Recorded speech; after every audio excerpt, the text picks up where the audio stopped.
ദൈവത്തെ സേവിക്കുന്ന ഓരോ ദൈവമക്കൾക്കും ധാരാളം വാഗ്ദത്തങ്ങൾ ദൈവം കൊടുക്കാറുണ്ട്.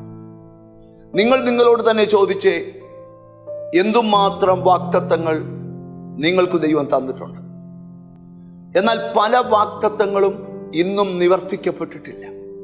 ഇന്നത്തെ സന്ദേശം നിന്റെ വാഗ്ദത്തങ്ങൾ നിവർത്തിക്കപ്പെടുവാൻ സമയമായി.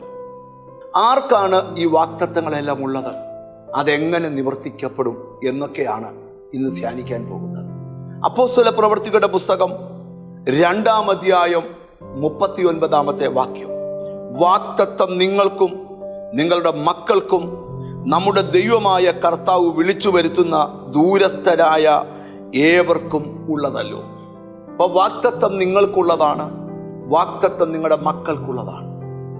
നിങ്ങളുടെ ആത്മീക ജീവിതത്തിൽ സ്വപ്നത്തിലൂടെയോ ദർശനത്തിലൂടെയോ വെളിപ്പാടിലൂടെയോ ദൈവശബ്ദത്തിലൂടെയോ ദൈവവചനത്തിലൂടെയോ നിങ്ങൾക്ക് ലഭിക്കുന്ന വാഗ്ദത്തങ്ങൾ, അത് വാഗ്ദത്തം പറയുക മാത്രമല്ല, ദൈവം അത് നിവർത്തിച്ചു തരികയും ചെയ്യും.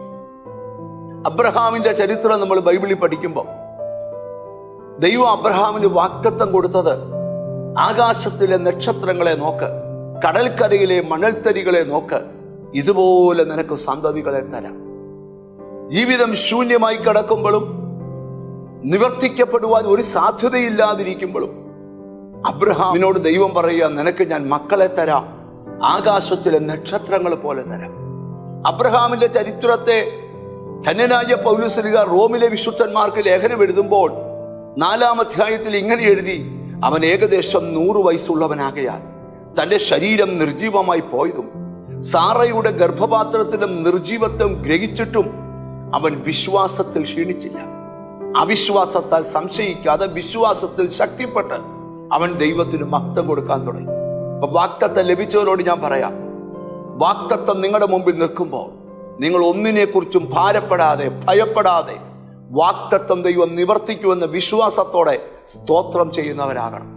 വാഗ്ദത്തം ആർക്കാണ്? നിങ്ങൾക്കും നിങ്ങളുടെ മക്കൾക്കും ദൈവം ദൂരെ നിന്ന് വിളിച്ചു വരുത്തിയ ഏവർക്കുമുള്ളതാണ് ഈ വാഗ്ദത്തം. ഇന്ന് ഈ മെസ്സേജ് കേട്ടുകൊണ്ടിരിക്കുമ്പോൾ നിന്നോട് ദൈവം സംസാരിക്കുക. നിന്റെ മേൽ കിടക്കുന്ന വാഗ്ദത്തം, നിന്റെ മക്കളുടെ മേൽ കിടക്കുന്ന വാഗ്ദത്തം ഉടനെ നിവർത്തിക്കപ്പെടും. വാഗ്ദത്ത നിവർത്തിയുടെ നാളുകൾ നിങ്ങൾക്ക് മുമ്പിൽ വെളിപ്പെടാൻ പോവുക.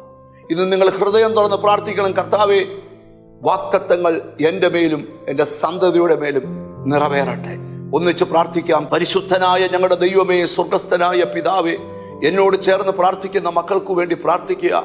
അവരുടെ മേൽ കിടക്കുന്ന വാഗ്ദത്തങ്ങൾ ഈ ദിവസങ്ങൾ നിവർത്തിക്കപ്പെടട്ടെ കർത്താവേ. വാഗ്ദത്ത നിവർത്തി കണ്ണുകൊണ്ട് കണ്ട് ദൈവത്തെ സ്തുതിക്കാൻ കൃപ ചെയ്യണം കർത്താവേ.